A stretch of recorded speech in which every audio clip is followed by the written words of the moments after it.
സ്വന്തമായി വോളണ്ടിയർമാരെ ഹജ്ജ് സേവനത്തിന് അയക്കാൻ സൗദിയിലെ KMCC നാഷണൽ കമ്മിറ്റി തീരുമാനിച്ചു. വോളണ്ടിയർ സേവനത്തിനായി ഹജ്ജ് വെൽഫെയർ ഫോറം എന്ന മലയാളി സംഘടനകളുടെ പൊതുവേദി നിലനിൽക്കെയാണ് KMCCയുടെ ഈ തീരുമാനം. ഹജ്ജ് തീർത്ഥാടകർക്ക് സേവനം ചെയ്യാനായി മലയാളി സംഘടനകൾ രൂപീകരിച്ച പൊതുവേദിയാണ് ജിദ്ദയിലെ ഹജ്ജ് വെൽഫെയർ ഫോറം. ഫോറത്തിന് ഏറ്റവും കൂടുതൽ വളണ്ടിയർമാരെ സംഭാവന ചെയ്തിരുന്ന KMCC ഈ വർഷം മുതൽ സ്വന്തമായി വളണ്ടിയർ സേവനം ചെയ്യുമെന്ന് ഭാരവാഹികൾ അറിയിച്ചു.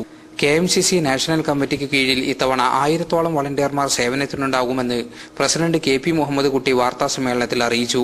ജിദ്ദയിലെ ഹജ്ജ് വെൽഫെയർ ഫോറം എന്ന പൊതുവേദിക്ക് കാര്യമായ കോട്ടം തട്ടാതെയായിരിക്കും KMCCയുടെ പുതിയ സംവിധാനമെന്നും ഭാരവാഹികൾ അറിയിച്ചു.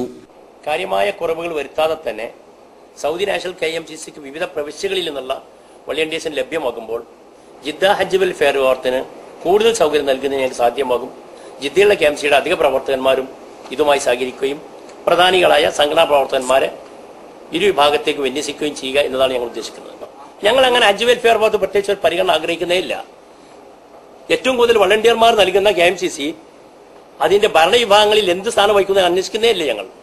എന്നാൽ ജിദ്ദ ഹജ്ജ് വെൽഫെയർ ഫോറത്തിന് കീഴിൽ KMCCയുടെ അംഗബലത്തിനനുസരിച്ച് പരിഗണന ലഭിക്കുന്നില്ലെന്നും അതുകൊണ്ട് സംഘടന വേറെ തന്നെ വളണ്ടിയർ സേവനം ചെയ്യണമെന്നും പല പ്രവർത്തകരും കഴിഞ്ഞ വർഷം മുതൽ തന്നെ ആവശ്യപ്പെട്ടിരുന്നു. ഇതേ തുടർന്നാണ് നാഷണൽ കമ്മിറ്റിക്ക് കീഴിൽ ഹജ്ജ് സേവനത്തിന് പോകാൻ KMCC തീരുമാനിച്ചത് എന്നാണ് ജിദ്ദയിലെ KMCC പ്രവർത്തകരിൽ നിന്നും ലഭിക്കുന്ന വിവരം. സംഘടനകൾ സ്വന്തമായി വളണ്ടിയർ സേവനത്തിന് പോകുന്നുവെങ്കിൽ പിന്നെ എന്തിനാണ് ഹജ്ജ് വെൽഫെയർ ഫോറം എന്ന പൊതുവേദി നിലനിർത്തുന്നത് എന്ന് ചോദിക്കുന്നവരുമുണ്ട്. ക്യാമറമാൻ സാലിഹ് ഇരുമ്പുഴിയോടൊപ്പം ജലീൽ കണ്ണമംഗലം, ഏഷ്യാനെറ്റ് ന്യൂസ്.